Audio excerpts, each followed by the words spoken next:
Ya aquí en el noticiario Antena 1, el ingeniero Fernando Salinas, él es ingeniero eléctrico, experto energético, catedrático de la Universidad de las Américas. Ingeniero Salinas, muy buenos días. Quisiéramos ver si es que le tenemos ya en conexión para verificar su audio, su video. Bienvenido.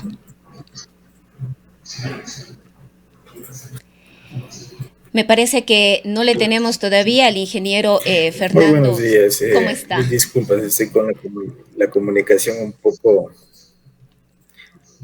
estoy con la comunicación un poco. Muy buenos días a su audiencia. Gracias por el espacio.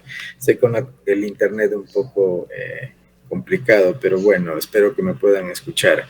Eh, Atentos a contestar todas sus inquietudes. Ingeniero, ¿no tenemos la posibilidad de encenderle la cámara?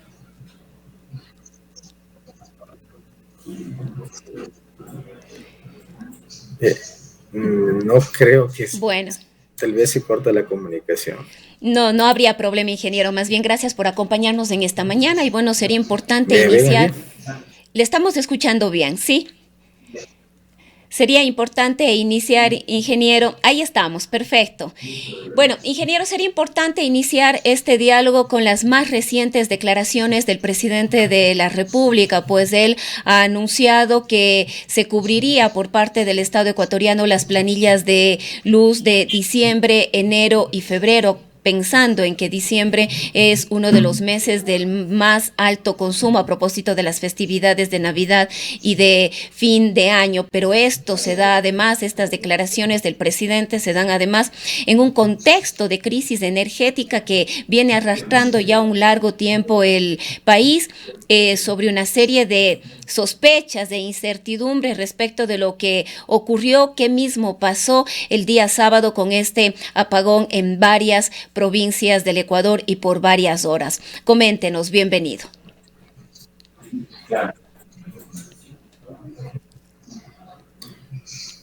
Bueno, eh, no tengo muy claro el contexto del tema de este pronunciamiento que ha hecho el señor presidente de la República, porque creo que es un dato reciente, pero me imagino que de acuerdo a la información que ustedes hicieron llegar, el presidente lo que está diciendo es que es el Estado quien va a asumir las facturas de aquellos usuarios que consumen hasta, me parece, 180 kilovatios hora, de lo que escuché, que es un consumo, digamos, promedio de lo que consumen la mayoría de nuestros ciudadanos, especialmente en la región de la sierra.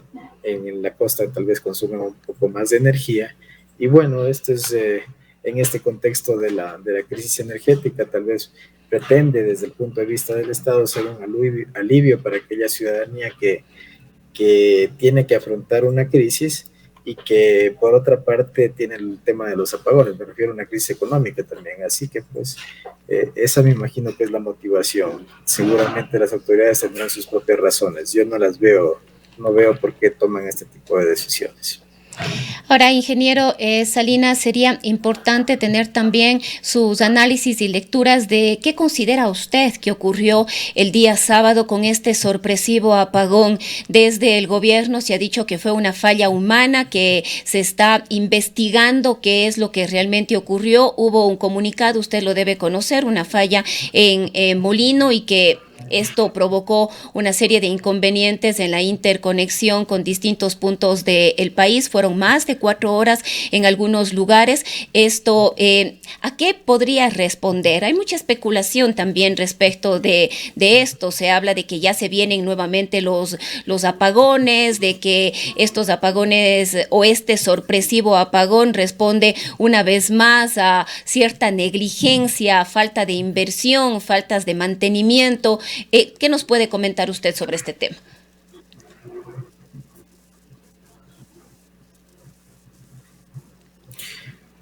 Mire, yo creo que este tipo de eventos, bueno, básicamente es una falla eléctrica.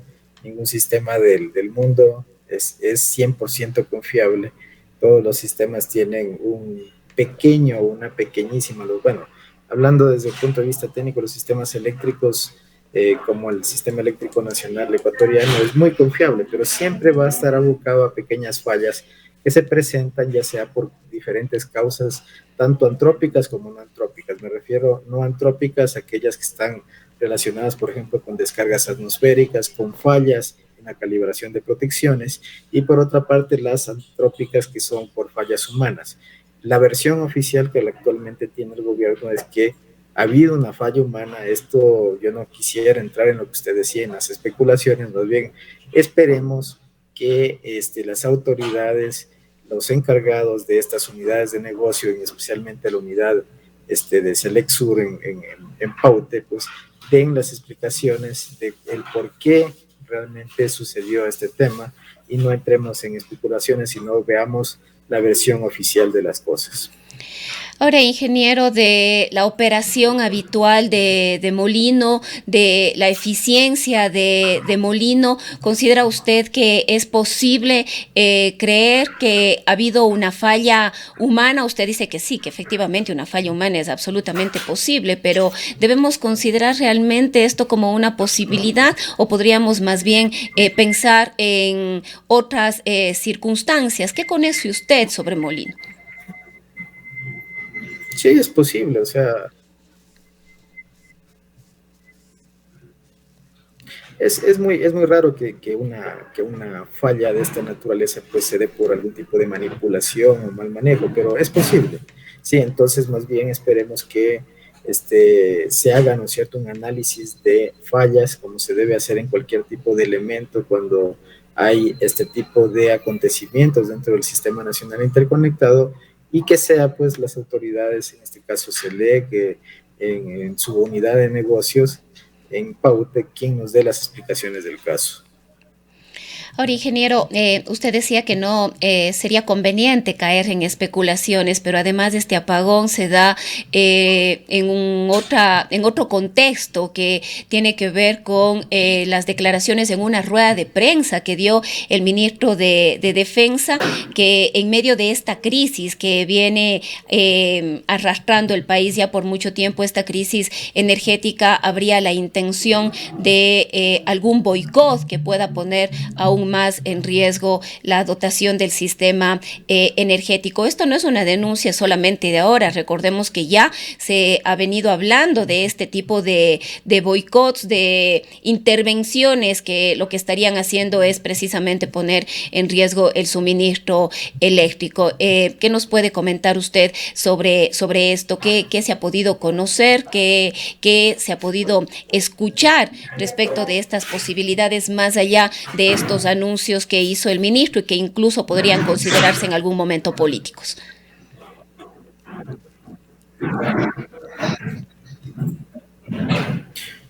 Más allá del pronunciamiento que hubo por parte del ministro López, no conozco de que haya algún tipo de resultados. Se supone que están en investigaciones. Yo creo que el país, ¿no es cierto?, necesita, si es que se hace este tipo de declaraciones, las aclaraciones del caso, que se den las explicaciones, y sobre todo si es que hay efectivamente un mal manejo o una mala intención de gente que está ligada al sector energético, petrolero, eléctrico, saboteando tal vez las instalaciones. Yo creo que se tiene que investigar a fondo, y toda esta gente que está involucrada en este tema, de ser el caso, tiene que ser sancionado de acuerdo a la ley. Ahora, ingeniero, se habla de que el gobierno ecuatoriano no va a lograr cubrir el déficit eléctrico, que estaría superando los 500 megavatios y que esto indiscutiblemente podría llevarnos a nuevos apagones, toda vez que las lluvias tampoco se hacen presentes acá en el sur del país. Esto nos está llevando inclusive a riesgos de desabastecimiento de agua potable, por ejemplo, aquí en la ciudad de Cuenca, los 4 ríos que atraviesan esta ciudad y de acá del sur del país se encuentran con bajos caudales. El Tomebamba en estado de estiaje, y esto pone aún más también en riesgo el abastecimiento energético. Hay algunas acciones, se ha comentado desde diversos sectores que estas acciones que estaría haciendo el gobierno nacional no son suficientes. Bueno, el Operador Nacional de Electricidad, el SENACE, emitió un informe técnico operativo en el cual nos hacía entender a todo el sector eléctrico y a la ciudadanía que necesitábamos para enfrentar este estiaje que dura desde el mes de septiembre hasta el mes de marzo del próximo año, 1.100 megavatios. Ha habido, digamos, un esfuerzo por parte del gobierno nacional para contratar generación térmica emergente.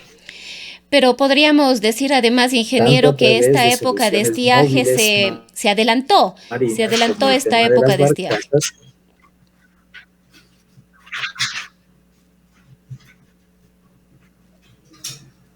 Sí, efectivamente, la época de estiaje se adelanta, generalmente llega en el mes de octubre o en el mes de septiembre, pero fíjense que ha sido tan fuerte el tema, yo digo, de este cambio global en el tema climático, que ya desde el mes de agosto comienza la sequía en el Austro, donde están el complejo hidroeléctrico más importante del país, que es Paute, que lo componen Mazar, Sopladora y Molino. Entonces, se ven ya la necesidad, como les decía, de enfrentar esta emergencia a través de la contratación de energía térmica. Eso es lo que ha hecho el país. Han habido algunas dificultades para ello, especialmente relacionadas con el tema del acordelamiento de una barcaza de una empresa turca que ha ganado el concurso de Car Power Ship, pero desde el día de ayer entró ya en una fase operativa de pruebas y se espera que en las próximas horas, en los próximos días, esta barcaza que aportará 100 megavatios comience ya a generar energía para el Sistema Nacional Interconectado. Ahora, la pregunta es si esto es suficiente. No es suficiente. Sí, apenas estamos hablando de un poco menos del 10% de la energía que se requería. Por ello, el gobierno lanzó una nueva licitación para contratar 200 megavatios más en barcazas y nueva generación térmica para algunas centrales o más bien dicho subestaciones que podían, digamos, evacuar la energía a través de generación térmica también, especialmente localizadas en el litoral ecuatoriano. Entonces, yo diría que para el mes de este mes de septiembre, posiblemente a finales de este mes de septiembre, podríamos estar ya atravesando racionamientos de energía eléctrica en todo el país. Ahora, ingeniero Salinas, el mismo viceministro Quinteros ha informado que Ecuador tiene más de 1.700 megawatts instalados en el país, pero que únicamente estarían operativos 1.200. ¿Esto se atribuye precisamente al estiaje o cuáles son las otras causas? Bueno, nuestro país tiene un poco más de 8.000 megavatios de energía instalada. De ellos, un poco más de 5.300 son energía de carácter hidroeléctrico y lo que usted está hablando es energía térmica de alrededor de unos 1.700 megavatios que pertenecen a la Corporación de Electricidad, la CELEC, ¿sí? Que es el operador, digamos, de toda la red de generación y de transmisión. Entonces, es allí donde se encuentra el problema. De la CELEC es vetusto, tiene alrededor de entre 40 y 50 años la mayoría de estas instalaciones y se necesita de alguna manera que se vaya modernizando este parque térmico porque entenderá que es difícil encontrar seguramente equipos para hacer el tema de las reposiciones debido al mantenimiento. Son máquinas ya muy antiguas, entonces yo sí creo que es pertinente esta crisis para que también se invierta en esa nueva generación térmica que necesita urgentemente nuestro país. Ahora, la inversión, ¿hacia dónde más debería apuntar? Conocemos, por ejemplo, acá en el sur del país hay infraestructura que todavía está pendiente, como es la Soldados Yanuncay, y dos proyectos más. Son proyectos pequeños, pero son proyectos que están detenidos. Además, se ha hablado mucho de que los distintos gobiernos no han cumplido con la planificación que estaba prevista, sobre todo pensando en el consumo energético que se va incrementando con el paso de los años, es decir, efectivamente ha habido descuido, ha habido negligencia, ha habido falta de voluntad política, falta de recursos. Coméntenos, ingeniero. Sí, el principal o uno de los principales problemas estructurales que tiene nuestro país es la falta de oferta energética. Nuestra demanda crece en alrededor de, especialmente el último año, en el 8 o 9%. Esto significa, para que la ciudadanía tenga una idea, de que cada año tiene que incorporarse o inaugurarse, entrar en operación, una nueva central de alrededor de 400 megavatios. Es decir, por ejemplo, en el AUSA tienen sopladora que tiene un poco más de 400 megavatios. Es como que todos los años tendríamos que inaugurar una sopladora. Imagínense, es una cantidad enorme de energía y una cantidad enorme de recursos. Para que tengan claro, la sopladora puede estar costando alrededor un poco más de $1.000 millones por año, solo en etapa de generación. Entonces, efectivamente, este plan de maestro de electrificación tiene una serie de obras y de inversiones que el Estado no pudo realizar y que en los últimos años le apostaron a que tome la posta el sector privado, la empresa privada, a través de proyectos de energías renovables no convencionales en especial, pero que hasta el momento no ven la luz de la realización.